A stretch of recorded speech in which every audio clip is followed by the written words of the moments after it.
நியூயார்க்கில் நடைபெறவிருக்கும் ஐக்கிய நாடுகள் சபையின் பொது சபை கூட்டத்தில் பங்கேற்பதற்காக பிரதமர் மோடி அமெரிக்கா செல்லவிருக்கிறார். இந்நிலையில் அதிபர் டொனால்டு டிரம்பை சந்தித்து வரிகள் குறித்த சர்ச்சைக்கு தீர்வு காண முயற்சிப்பார் என்று எதிர்பார்க்கப்படுகிறது.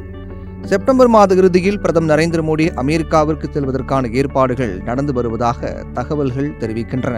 நியூயார்க்கில் நடைபெறும் ஐக்கிய நாடுகள் சபையின் பொது சபை கூட்டத்தில் பங்கேற்கும் அதே சமயம் அமெரிக்க அதிபர் டொனால்டு டிரம்பை சந்தித்து பேசுவதும் முக்கிய நோக்கமாக இருக்கும் என்று கூறப்படுகிறது. வர்த்தகம் தொடர்பான பிரச்சனைகளை தீர்த்து வரிகள் குறித்து ஒரு பொதுவான முடிவுக்கு வருவது குறித்து இந்த பேச்சுவார்த்தையில் இடம்பெறலாம்.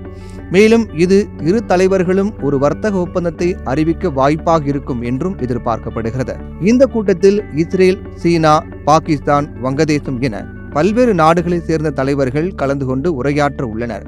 மேலும் இந்த கூட்டத்தில் அமெரிக்க அதிபர் டிரம்ப், உக்ரைன் அதிபர் ஜெலன்ஸ்கி உள்ளிட்டோரை பிரதமர் மோடி சந்தித்து பேசுவார் என்று கூறப்படுகிறது. இது மட்டுமல்லாமல் இந்த சந்திப்புக்கு பின்னர் இந்தியாவுக்கு எதிரான வரி விதிப்பில் தளர்வுகள் இருக்கக்கூடும் என்ற எதிர்பார்ப்பும் தற்போது உருவாகியுள்ளது.